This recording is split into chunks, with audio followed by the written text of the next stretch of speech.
नमस्कार मित्रों, मैं एस.वी. भारद्वाज आपका पुनः स्वागत करता हूं। ज्योतिषी चर्चा में आज हम बात करने वाले हैं दोस्तों, कुंभ राशि तथा कुंभ लगन के लिए कल से लेकर 18 मार्च तक साप्ताहिक राशिफल में क्या क्या मुख्य हैपनिंग्स होती हैं उसकी चर्चा करेंगे।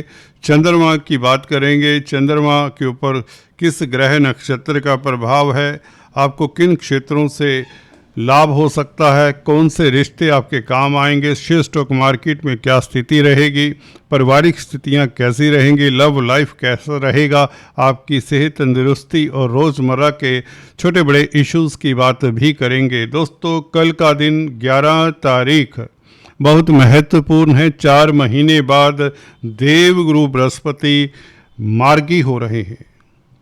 जी हाँ दोस्तों, आपने सही सुना, देवगुरु बृहस्पति का मार्गी होना आपके लिए बहुत सारी दुविधाओं का अंत होता है। दोस्तों, पंचम भाव में त्रिकोण में बैठकर देवगुरु बृहस्पति की अब ये दृष्टि राहु के ऊपर, मंगल के ऊपर आपको काफ़ी बड़ा रिलीफ देने वाली है।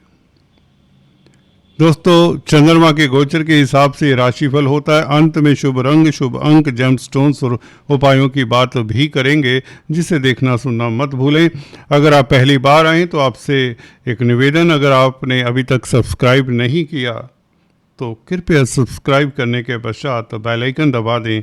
अगर आप काफ़ी समय से हमारे इस चैनल को देख रहे हैं परंतु कौतूहल में हैं कि एस.वी. भारद्वाज जी का ये चैनल सब्सक्राइब करें या ना करें, तो कृपया आप भी सब्सक्राइब कर लें।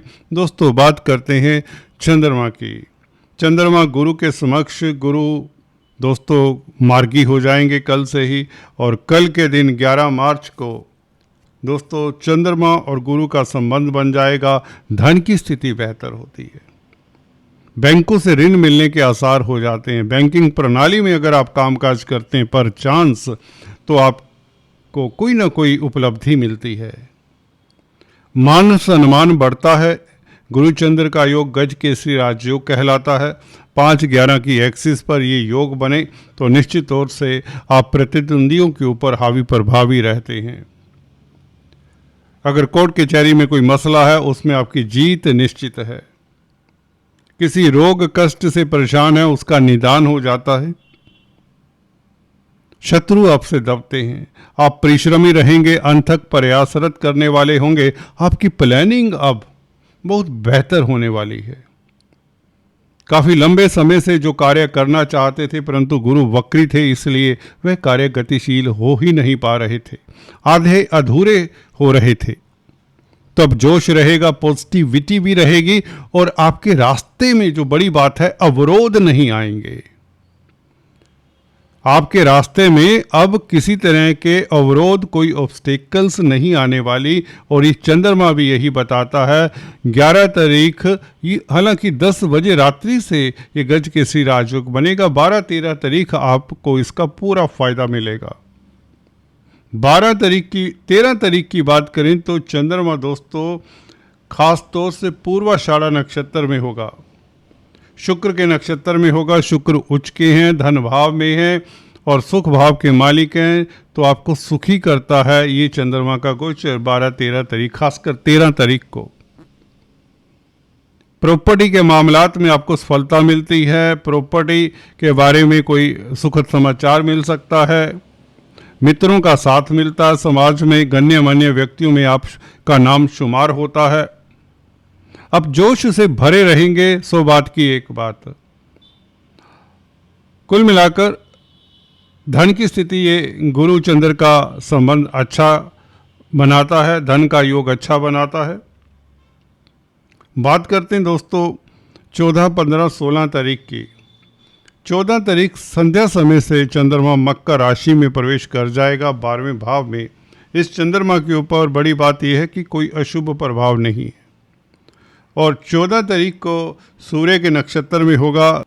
चंद्रमा सूर्य के नक्षत्र में हो तो एक्सपोर्ट इंपोर्ट के कार्यों में आपको सफलता मिलती। विदेश जाना चाहते हैं तो कोई ना कोई शुभ संभावनाएं आपको नजर आती हैं। 15-16 तारीख की बात करें तो 15-16 तारीख 15 तारीख श्रावण नक्षत्र में चंद्रमा अपने ही नक्षत्र में, ये बहुत बेहतर गोचर हो जाता है चंद्रमा का अपने नक्षत्र में। वह भी 12वें भाव में, छठे भाव का मालिक है चंद्रमा, कहीं ना कहीं विपरीत राजयोग जैसी स्थिति भी बनाता है। दोस्तों, मन हल्का फुल्का रहेगा और अध्यात्म के प्रति आपका झुकाव होगा, पराविद्याओं से लाभ होगा। दोस्तों, हॉबीज़ के प्रति आप आकर्षित होंगे, आप आइसोलेशन में रहना पसंद करेंगे। चिंतन मनन करें, अच्छा है। अपनी त्रुटियों को सुधारने के लिए ये दिन बहुत उत्तम रहता है। 15-16 तारीख किसी तरह की दुविधा है, उसके ऊपर मंत्र ना करें तो उस दुविधा का सलूशन मिल जाता है। अपनी हॉबीज़ के साथ समय बिताएं। अगर आप कुछ क्रिएट करते हैं, कुछ लिखते हैं तो बहुत अच्छा समय है। भाग दौड़ की ज़िंदगी से कुछ वक्त आपको सुस्ताना भी चाहिए। ये चंद्रमा 15-16 तारीख का कुछ ऐसा मौका भी देता है। पब्लिक में जाने से आप अपने आप को अकेला पाएंगे, तो बेहतर है अपने काम काज रूटीन के कार्यों को समाप्त करें।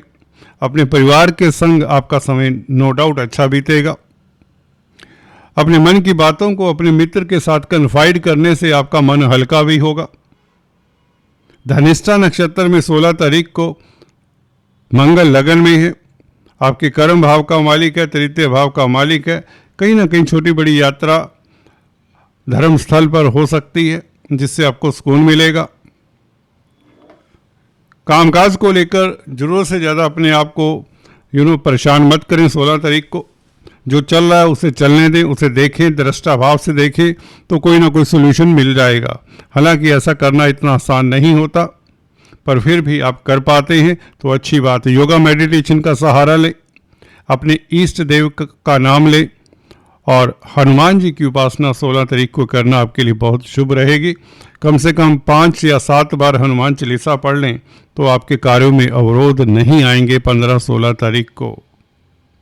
गौर करिए, कैरियर का मालिक है मंगल, तो मंगल की स्थिति लगन में राहु के साथ है, तो कहीं ना कहीं आपको हनुमान जी की शरण में भी जाना चाहिए।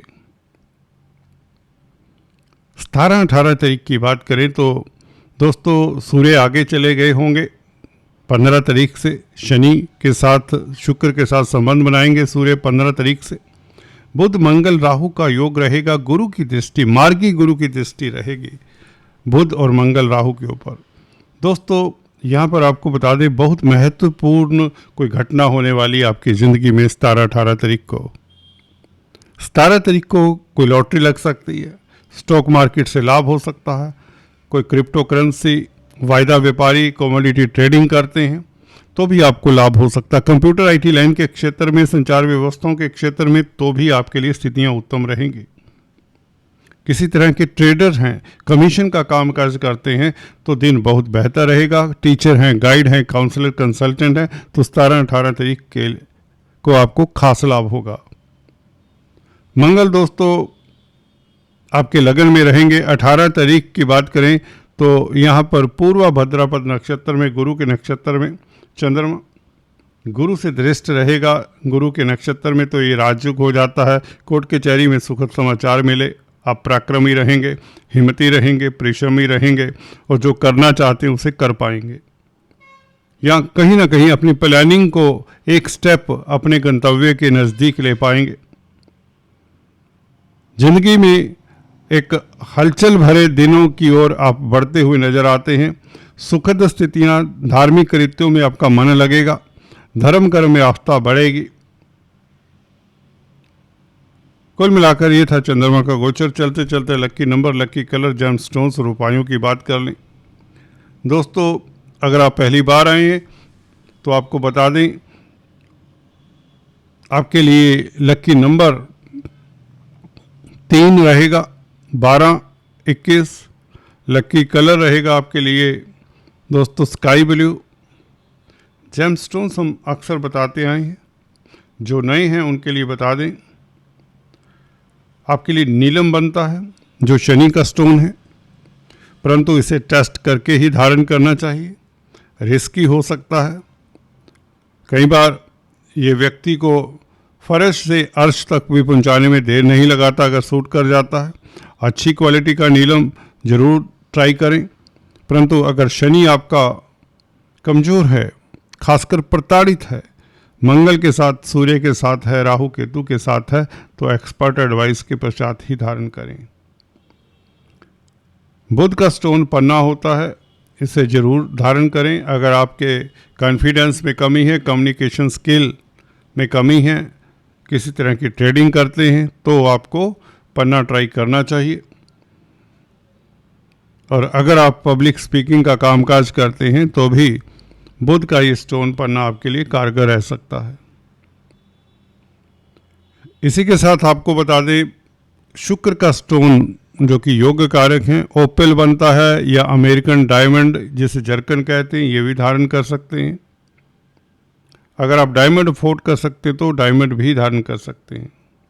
इसके धारण करने से प्रॉपर्टी का सुख मिलता है। विदेश जाना चाहते हैं तो उसमें सफलता मिलती है। आपका दाम्पत्य जीवन अच्छा रहता है। जी हाँ दोस्तों, और पेरेंटल प्रॉपर्टी के विवाद में आपको सफलता मिलने के चांसेस बढ़ जाते हैं।